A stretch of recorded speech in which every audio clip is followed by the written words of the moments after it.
शांत रात, सिहरने वाली हवाएं और चांदनी रात के बीच छिपा हुआ था एक मंदिर जिसे लोग बेनाम मंदिर कहते थे। गांव के बाहर उस नैराश्यपूर्ण मैदान पर स्थित इस मंदिर ने तमाम कहानियों को जन्म दिया था। किंवदंती कहती है कि जो भी इस मंदिर में गया वह कभी वापस नहीं लौटा। एक गांव वाला कहता, वहां आत्माओं का बसेरा है। एक पुरानी महिला रोज गांव के बच्चों को डराते हुए कहती, उधर के रास्ते पर मत जाना, वहां जीवन और मौत का खेल चलता है। लेकिन क्या ये सिर्फ डरावनी कहानियां थीं या इसमें सच्चाई भी छिपी थी? एक बार रमेश नाम का युवक, जो विज्ञान का विद्यार्थी था और इन सब बातों को अंधविश्वास मानता था, उसने इस मंदिर के रहस्य को जानने की ठानी। अंधेरी रात में वह टॉर्च लेकर उस मंदिर की ओर रवाना हो गया। मंदिर पहुंचते ही सन्नाटा उसके शरीर को जकड़ने लगा।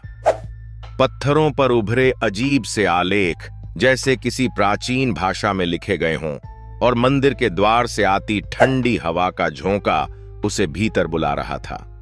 अंदर घुसते ही उसे मानो किसी ने पुकारा, और साथ ही मंदिर की छत पर पड़े जंजीर के हल्के खनकने की आवाज ने उसकी धड़कनें तेज कर दी। उसने देखा कि एक छोटा सा तेल का दीपक जल रहा था, जिसकी लौ कभी तेज हो रही थी और कभी धीमी। उसने महसूस किया जैसे कोई उसकी तरफ अटे बढ़ रहा हो। उसका गला सूख गया और उसे लगा कि पीछे मुड़ने का समय आ गया है। लेकिन तभी उसकी नजर एक पुरानी मूर्ति पर पड़ी, जिसके चेहरे पर एक विचित्र सी मुस्कान थी। लेकिन कुछ अजीब था। मूर्ति की आंखें उसकी हर हरकत का पीछा कर रही थीं। तभी अचानक मंदिर की लौ बुझ गई। अंधेरा और सन्नाटा छा गया।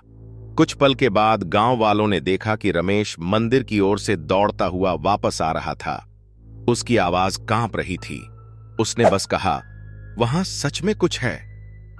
इसके बाद रमेश ने गांव में किसी से कुछ नहीं कहा, और उस रात के बाद कभी किसी ने उसे इस विषय पर बात करते नहीं सुना। पर यह कहना मुश्किल है कि वह अपने डर से भागा या उसने कुछ ऐसा देखा जो बताने लायक नहीं था।